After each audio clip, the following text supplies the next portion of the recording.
Hello everyone, আসসালামু আলাইকুম। Mariya's kitchen থেকে সবাইকে ওয়েলকাম জানিয়ে আজকের পর্বটি শুরু করছি। আমার আজকের পর্বে থাকছে আলু দিয়ে নাস্তা রেসিপি। এই নাস্তাটা তৈরি করা একদমই সহজ আর খেতে খুবই মজার। চলুন আর আপনাদের সাথে কথা না বাড়িয়ে এই রেসিপিটি কিভাবে করব সেটাই আপনাদের মাঝে শেয়ার করি। এই নাস্তা রেসিপিটা করার জন্য প্রথমেই আমি নাস্তার পুর তৈরি করে নেব। সেই জন্য চুলায় একটা কড়াই বসিয়ে কড়াইটা গরম করে এতে আমি পর্যাপ্ত পরিমাণ সয়াবিন তেল দিয়ে গরম করে নিয়েছি। তারপরে এতে আমি 1 চা চামচ পাঁচফোড়ন ও হাফ চা চামচ গোটা জিরা দিয়ে দিলাম।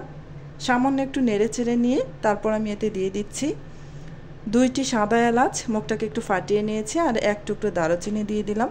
এবার নেড়ে চেড়ে কিছুক্ষণ ভেজে নিব। কিছুক্ষণ ভাজার পর এতে আমি দিয়ে দিচ্ছি 1.5 চা চামচ পরিমাণ আদা রসুনের পেস্ট। আদা রসুনের পেস্ট দিয়ে আরও কিছুক্ষণ নেড়েচেড়ে ভেজে নিচ্ছি, যেন আদা রসুন থেকে কাঁচা ফ্লেভারটা একদমই চলে যায়। কিছুক্ষণ ভেজে নেওয়ার পর এবার আমি এতে দিয়ে দিব পেঁয়াজ কুচি। এখানে আমি হাফ কাপ পরিমাণ পেঁয়াজ কুচি দিয়ে দিলাম। এবার পেঁয়াজটাকে হালকা গোল্ডেন ব্রাউন কালার করে ভেজে নেব। খুব বেশি ব্রাউন কালার করে ভেজে নেওয়া যাবে না, হালকা ব্রাউন কালার করে ভেজে নিতে হবে।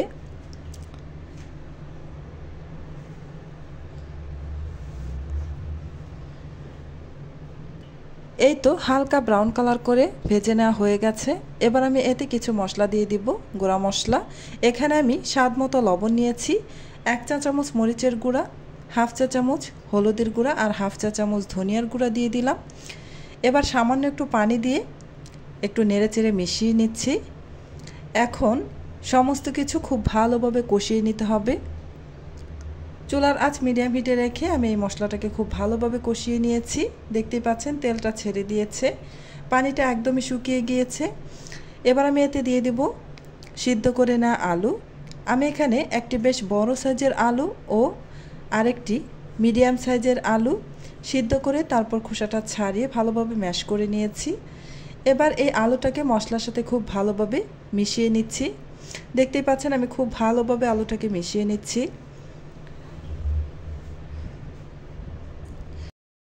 মশলার সাথে বেশ ভালোভাবে আলুটাকে মিশিয়ে নিয়ে কিছুক্ষণ ভেজে নিব। কিছুক্ষণ ভেজে নিয়েছি। এবার আমি এতে 2টা কাঁচামরিচ কুচি দিয়ে দিলাম। কাঁচামরিচ অপশনাল, আপনারা চাইলে বাদ দিতে পারেন। যদি জাল একটু বেশি খেতে চান তাহলে কাঁচামরিচটাও অ্যাড করে দিতে পারেন।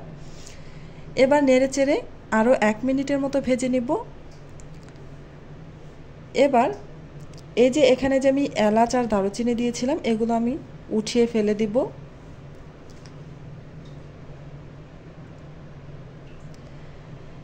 এলাচ আর দারুচিনি আমি তুলে ফেলে দিয়েছি। পুরটা আমার রেডি হয়ে গেছে। এবার আমি পুরটাকে নামিয়ে ঠান্ডা হতে দেব।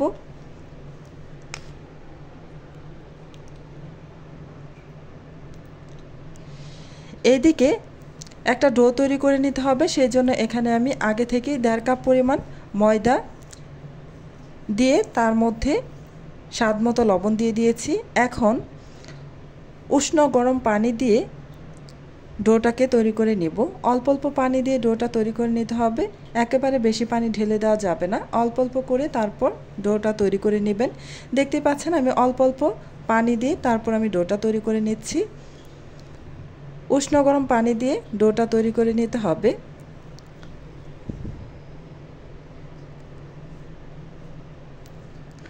আমরা রুটি তৈরি করার জন্য যেভাবে ডোটা তৈরি করি ঠিক সেভাবে আমি ডোটা তৈরি করে নিয়েছি। এবার এখান থেকে আমি ছোট সাইজের একটা লেচি কেটে নিলাম।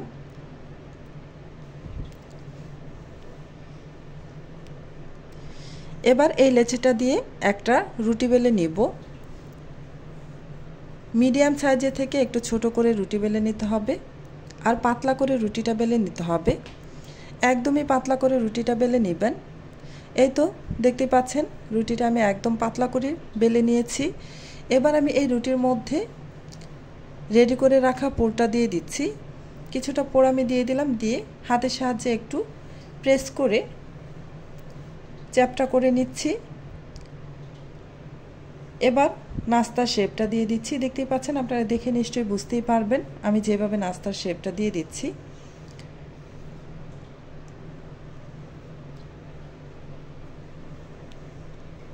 এই তো আমার একটি নাস্তা তৈরি করে নেওয়া হয়ে গেছে।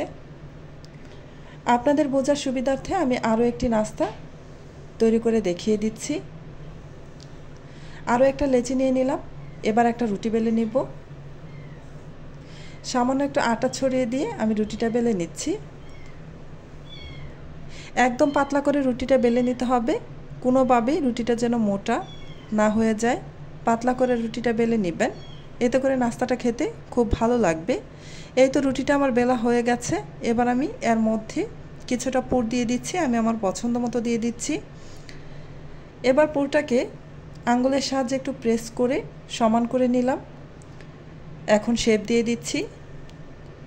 আপনারা একটু খেয়াল করলেই বুঝতে পারবেন আমি কিভাবে নাস্তার শেপটা দিয়ে দিচ্ছি।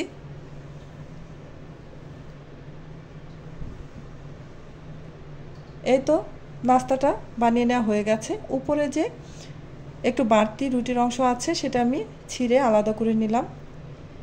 এভাবেই সবগুলো নাস্তা আমি বানিয়ে নিব। সবগুলো নাস্তা আমি বানিয়ে নিয়ে চলে আসলাম চুলায়। চুলায় একটা ফ্রাই প্যান বসিয়ে গরম করে এতে আমি পর্যাপ্ত পরিমাণ সয়াবিন তেল দিয়ে দিলাম। এবার এখানে একে একে নাস্তাগুলো দিয়ে দিচ্ছি।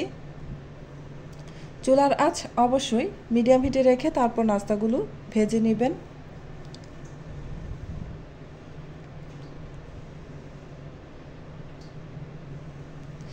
নাস্তাগুলো খুব বেশি আছে ভেজে নেওয়া যাবে না, এতে করে খুব দ্রুত কালার চলে আসবে। প্রায় 1 মিনিটের মতো অপেক্ষা করার পর আমি এখানে নাস্তাগুলো উল্টে দিচ্ছি, দেখতেই পাচ্ছেন।